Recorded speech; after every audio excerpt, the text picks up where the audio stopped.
First thing I wanted to ask you is to tell us the story of the bike ride with Chip from Wahoo and how the conversation with you panned out and how the company started from that bike ride, because I think it's a great story of how two companies like you and Wahoo are doing great things and how it started. Really the founding moments, for Super Sapiens were at the Velo City, which is a charity ride to support a hospital in Atlanta, Georgia. And we're on the bike, and I needed glucose to the bike computer. And we partnered with two separate companies who said they would do it, and they failed. And I said, Chip, for my athletes at Team Nova to perform consistently at their best, we've got to control for glucose. I said, other companies have said it's not possible. He goes, I'll do it, just like that. And we kept on riding. It was a 100-mile ride. We had a lot of fun. And I'd heard that before, but lo and behold, Chip said, come to my office on Monday with the supplies and I'll get it done. And he found one of the best guys in the world to hack it. And a few months later, I had glucose on my Wahoo Bolt. And from that point on, my life has changed immensely. Because you knew Chip before, because you guys both based in Atlanta? Mm-hmm. The Wahoo office and our office is 20 minutes apart. I came in 2012, I think, or 2013 perhaps. I showed up to Wahoo in a suit, and you just don't wear a suit to Wahoo. It's a shorts and a t-shirt type place, and so I think they thought I was more of a snake oil salesman. And they also had this exclusive agreement with an exclusivity clause with Sky at the time, so they couldn't sponsor another team. But I've seen Wahoo grow and the impact of their products. And then finally, when that exclusivity was done, we became partners.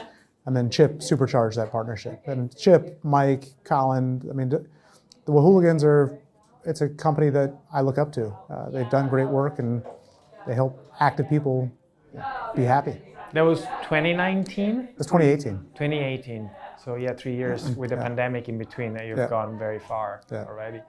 And it was twofold, because there was that, and then we had my wife and I had our third child in November, and I put on a lot of kilos with our first two children, and so I said to Chip, he just got me the bike computer, and then I said, can I get a kicker, please? And because I can't get fat with my third kid, and so they got me the full setup. I signed up for Zwift, and I came out of third childbirth, help in better fitness than I went in, which was pretty cool. I have to take notes because I just got a baby. So congratulations.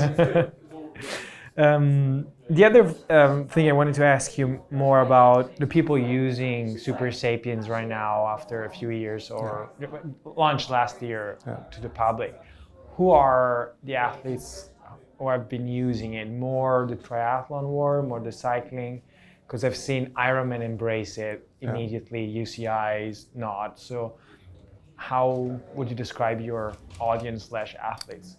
So the consumer base is cycling typically wins. And we've got like Chris Froome. We started with Jumbo Visma and the plan for 2020 with Ineos to kind of start with the top and the best scientists in the sport. We then went to triathlon, and we've got Jan Frodeno, Christian Blumenfeld, Gustav Eden, who've all achieved their big goals. World record in Ironman, world championships in half Ironman, gold medal in Tokyo. And then there's like Eliud Kipchoge in the running world. And Eliud's been on product since February. And it was his goal was Tokyo, and we helped him win it. So there's that on the men's side. We had the honor of working with Anna van der Breggen, with the ladies of Canyon SRAM, and now we're in. Lewis Hamilton was using the product, so we got a lot of Formula One and now football players. So it's kind of spreading like wildfire. What do you think you will have to improve in the next years to have more people using it, and what are like the main thing you think you need to improve? We have to give people better direction. Right? And we launched the app. We thought, this is going to be great. It's flashy, shiny, but it was just data. And data without context is meaningless.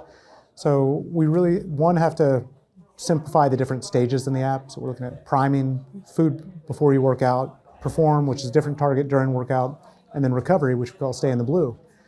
But on top of that, it's really important to just educate, right? Educate. Glucose is very complex. A lot of variables impact glucose. And so it's our number one job and mission as a company right now to educate our consumers. Those who understand it, they never take it off. But some who put it on and just see the numbers, they might use it for a month and then say bye. So it's all, if we understand our customers and understand their needs, then we're going to retain them and grow more of them. I thought the fact that Ironman really embrace it, and Ironman racing being races where you actually still use mostly fat as a source of fuel, especially at that time. It seems like it's a sign of the validity of the product. What do you think, and how did your partnership and talk with Ironman developed? So the partnership with Ironman came because we saw the tremendous potential in they're our very first Ironman athlete to use the product. And this woman had done 2 Ironman previously, and she missed her target by 3 hours. And it's because she bonked in the run. And so we got her like 5 days before her 3rd Ironman. Same training, same knowledge base, same coach. And we saw that she was hypoglycemic. She just didn't have fuel in the tank. So we said, Jane, double your carbohydrate intake. And so for the next 3 days, she doubled her carbohydrate intake. Her glucose average went up to 110, and she cut 3 hours off her personal best. And that next Ironman, she achieved her goal. And I've seen Ironman athletes. It's such a tremendous challenge. I was training for one this year, and it's brutal, right? And what's the 4th discipline? There's swimming, there's biking, there's running, and there's nutrition.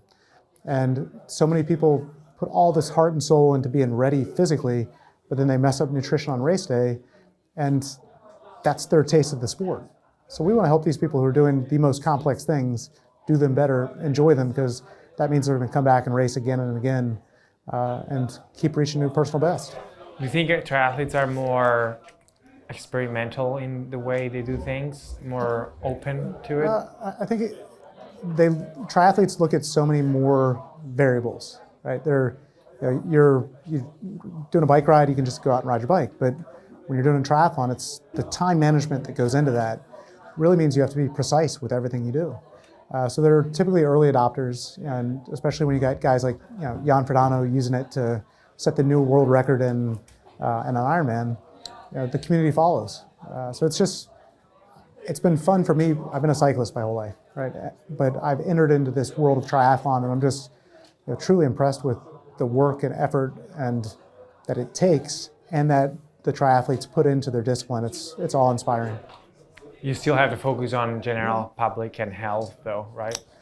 We came to market to prevent the bonk.